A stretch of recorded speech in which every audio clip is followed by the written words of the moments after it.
বন্ধুসকল, তো কিছু সময় আগতে হিমন্ত বিশ্ব শৰ্মা ছাৰে এটা বাইট দিছিলে। তাৰ পৰা গম পোৱা গ'ল যে আপোনালোকৰ এপইণ্টমেণ্টসমূহ ডিচেম্বৰ মাহতে দিব। এতিয়া কথাটো হ'ল যে ডিচেম্বৰ মাহৰ কিমান তাৰিখে দিব বা কিমান তাৰিখে দিয়াৰ সম্ভাৱনা আছে। কাৰণ বহুত কেণ্ডিডেটছ ৰৈ আছিলে, কাৰণ অক্টোবৰ মাহতেই আপোনালোকৰ ৰিজাল্টসমূহ দিছিলে আৰু অক্টোবৰতে এপইণ্টমেণ্ট দিয়াৰ কথা আছিলে, কিন্তু অক্টোবৰৰ পৰা পিছুৱাই আপোনালোকৰ নৱেম্বৰ পালেহি আৰু আজি আপোনালোকৰ নৱেম্বৰ 21 তাৰিখ হ'ল, কিন্তু আজিও আপোনালোকৰ যি এপইণ্টমেণ্ট লেটাৰ, ঠিক আছে, তাৰ একো অফিচিয়েল ন'টিছ তেওঁলোকে পাব্লিছ কৰা নাই। তো এপইণ্টমেণ্ট কেতিয়া দিব সেইটো জনাৰ আগতে আমি জানিব লাগিব যে আপোনালোকৰ আৰু কিবা কাম কাজ বাকী আছে নেকি। তো চাওক, বৰ্তমান আপোনালোকৰ ডকুমেণ্ট ভেৰিফিকেশ্যন চলি আছে, ঠিক আছে। তো ডকুমেণ্ট ভেৰিফিকেশ্যন সমাপ্ত হোৱাৰ পিছত আপোনালোকৰ পষ্টিং অৰ্ডাৰসমূহ প্ৰিপেয়াৰ কৰিব লাগে। তো তাতো অলপ সময় লয়, কাৰণ বহুতখিনি বস্তু ঠিক কৰিব লাগে, বহুতখিনি বস্তু চোৱা চিতা কৰিব লাগে বা বহুতখিনি বস্তু মিলাব লাগে।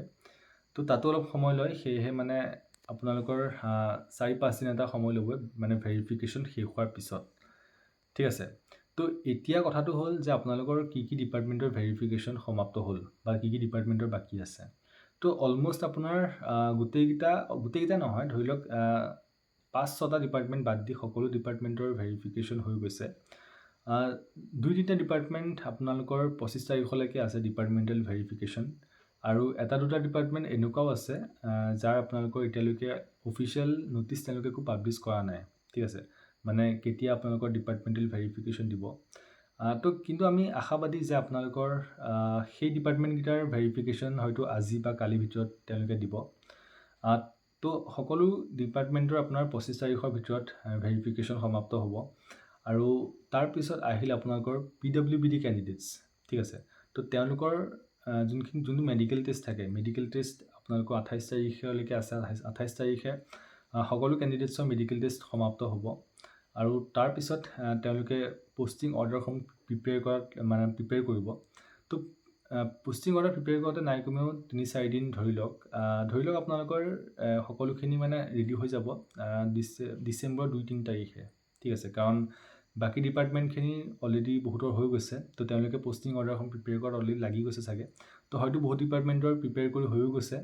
তো সেই PWBD কেণ্ডিডেটছসকলৰ প্ৰিপেয়াৰ কৰোঁতে আপোনাৰ নাই কমেও 3-4 দিন লাগিব, 2-3 তাৰিখে আপোনালোকৰ সকলোখিনি কাম কাজ কৰি তেওঁলোকে আজৰি হৈ যাব, ঠিক আছে।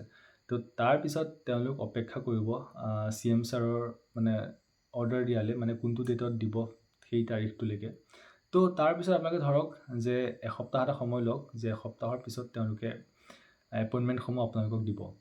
তো তেনেকৈ চাবলৈ গ'লে আপোনালোকৰ এপইণ্টমেণ্টসমূহ 10 তাৰিখ বা 10 তাৰিখৰ আগত দিয়াৰ সম্ভাৱনা আছে, আৰু যদিও বেছি দেৰি হয় 15 তাৰিখ পাবগৈ, কিন্তু তাতছে বেছি দেৰি নহয়, ঠিক আছে। তো আপোনালোকে ধৰি ল'ব পাৰে যে 15 ডিচেম্বৰ আগতে আপোনালোকে হাতে এপইণ্টমেণ্টসমূহ পাব। তো এইটো আছিলে এটা মোৰ অনুমান, আৰু আপোনালোকেও জনাব যে আপোনালোকৰ মতামত কিমান তাৰিখে এপইণ্টমেণ্ট দিয়াৰ সম্ভাৱনা আছে। আৰু ভিডিঅ'টো যদি ভাল পালে ভিডিঅ'টো লাইক কৰিব, আৰু নেক্সট ভিডিঅ'ত লগ পোৱাৰ আশাৰে আজিলৈ বিদায়, ধন্যবাদ।